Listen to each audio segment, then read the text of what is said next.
ഞാൻ ആശയവിനിമയമാണ്, ചോദ്യമല്ല, അങ്ങോട്ടും ഇങ്ങോട്ടുള്ള ഡിസ്കഷനാണ്. മൂന്നാമത് ഞാൻ ചോദിച്ചു, വീട്ടിൽ ആർക്കെങ്കിലും അസുഖം വരുമോ? അപ്പോൾ കുട്ടി പറഞ്ഞു വീട്ടിൽ ആർക്കും അസുഖം വരില്ല. അപ്പോൾ ഞാൻ പറഞ്ഞു വീട്ടിൽ ആർക്കും അസുഖം വരില്ലാതിരിക്കുമെങ്കിൽ നിങ്ങൾ പ്യുവർ ക്വാളിറ്റിയുള്ള ഒരു പ്രൊഡക്റ്റ് ആയിരിക്കും, കറക്റ്റ് ദൈവസൃഷ്ടിയായിരിക്കും എങ്കിൽ നിങ്ങളുടെ വീട്ടിൽ ആർക്കും അസുഖവും വരില്ല, നിങ്ങൾക്ക് ഒരു പ്രശ്നവും വരില്ല, മരണവും സംഭവിക്കില്ല, റീസൈക്ലിങ്ങും ഉണ്ടാവില്ല, ഭക്ഷണം കഴിക്കേണ്ടിയും വരില്ല. അപ്പോൾ അവൾ ആലോചിച്ചിട്ട് പറഞ്ഞു അയ്യോ അങ്ങനെ ഒരു അസുഖം ഇല്ല എന്നാണ് പറഞ്ഞത്. അപ്പോൾ ഞാൻ ചോദിച്ചു പനി വരുമോ? ആ പനി വരും.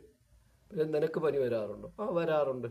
അപ്പോൾ പനി എങ്ങനെയാണ് നമ്മുടെ ബോഡിയിൽ ഉണ്ടാകുന്നത്, അതിനെതിരെ ഏത് മെഡിസിനാണ് എടുക്കുന്നത്, ആ മെഡിസിൻ നമ്മുടെ ബോഡിയിൽ എങ്ങനെ പ്രവർത്തിക്കുന്നു, ആ പ്രവർത്തിക്കുന്നതിൻ്റെ ഫലമായിട്ട് 6, 7, 10 ദിവസം കഴിഞ്ഞ് നമ്മുടെ ബോഡിയിൽ നിന്ന് പനിയോ ജലദോഷമോ ഇങ്ങനെയുള്ള ഇതൊക്കെ നോർമൽ രോഗങ്ങളാണ്. ഞാൻ നിങ്ങൾ സിമ്പിളായിട്ട് പറഞ്ഞത് ഇതൊക്കെ എങ്ങനെ നോർമലായിട്ട് മാറുന്നു, ഇതിൻ്റെ കണ്ടന്റ് എന്താണ്, ആ മെഡിസിൻ്റെ കണ്ടന്റ് എന്താണ്, ഇതെങ്ങനെയാണ് നിങ്ങൾ പനി പ്രൂഫ് ചെയ്യണത്, അല്ലെങ്കിൽ പനി ഉണ്ടായിട്ട് ബ്ലഡിൽ മറ്റെന്തെങ്കിലും പ്രശ്നങ്ങളുള്ളത് നിങ്ങളെപ്പോലുള്ളവരാണ് ടെസ്റ്റിൽ കൂടെ പ്രൂഫ് ചെയ്യണത്, ഇതെങ്ങനെയാണ് പ്രൂഫ് ചെയ്യണത്?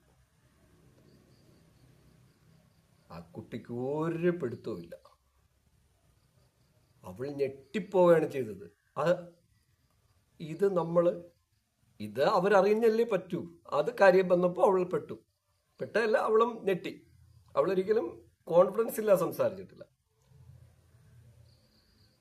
അത് ശരിയാണല്ലോ ചേട്ടാ, അല്ല ശരിയാണല്ലോ അങ്കിള്. അപ്പൊ ഞാൻ ചോദിച്ചപ്പോ ഒരു പനീരെ കണ്ടന്റ് പോലും അറിഞ്ഞുകൂടാത്ത നിങ്ങൾ എങ്ങനെ മൈക്രോബയോളജി പഠിച്ചിട്ട് ഇത്രയും ടോപ്പിലിരുന്ന് എല്ലാവരുടെ ടെസ്റ്റ് എടുക്കും? സയൻസിന് 97% മാർക്കാണ്. വലിയയിടത്ത് പഠിച്ചാണ്. ഇനിയിപ്പോൾ ചെറിയിടത്തായാലും ഗവൺമെന്റ് സ്കൂളിലായാലും പ്രൈവറ്റിലായാലും അല്ലാത്തടത്തായാലും എല്ലാവിടെ ഉള്ള കാര്യമാണ് ഞാൻ പറയണത്. കുട്ടിക്ക് അറിയില്ല. അപ്പൊ ഞാൻ പിന്നെ ചോദിച്ചു ഇതേ അറിയില്ല, പിന്നെ എങ്ങനെ നീ ഇത് വർക്കൗട്ട് ചെയ്തിട്ട് നീ ഇത് മനസ്സിലാക്കി ഒരു വൈറസിനെ കുറിച്ച് മനസ്സിലാക്കി നീ എടുക്കുക? സയൻസ് പ്രധാനം എടുത്ത് പഠിക്കുന്ന ഒരു കുട്ടിക്ക് പനിയുടെ കണ്ടന്റ് പോലും അറിയില്ല, പനി എങ്ങനെ ഉണ്ടാവണമെന്ന് അറിയില്ല, പനിയുടെ വൈറസ് എങ്ങനെ നമ്മുടെ ബോഡിയിൽ ബാധിക്കണമെന്ന് അറിയില്ല, ആ വൈറസിന് പ്രതിവിധിയായിട്ട് നമ്മൾ കൊടുക്കുന്ന മെഡിസിന്റെ എഫക്റ്റ് അറിയില്ല, ഇതെല്ലാം കൂടെ ചേർന്നിട്ട് മാറി വരുന്ന മറ്റു വിഷയങ്ങൾ അറിയില്ല, ഒന്നും അറിയില്ല. പിന്നെ എങ്ങനെ ഈ കുട്ടിക്ക് 97% മാർക്ക് സയൻസിൽ കിട്ടി? ഞാൻ പ്രേക്ഷകരുടെ അടുത്ത് തുറന്ന് ചോദിക്കേണ്ടത്, 97% മാർക്ക് ഈ കുട്ടിക്ക് എങ്ങനെ സയൻസിൽ കിട്ടി? അതാണ് നമ്മുടെ എഡ്യൂക്കേഷൻ സിസ്റ്റം. അത്രയും കുത്തഴിഞ്ഞതാണ് നമ്മുടെ വിദ്യാഭ്യാസ സമ്പ്രദായം.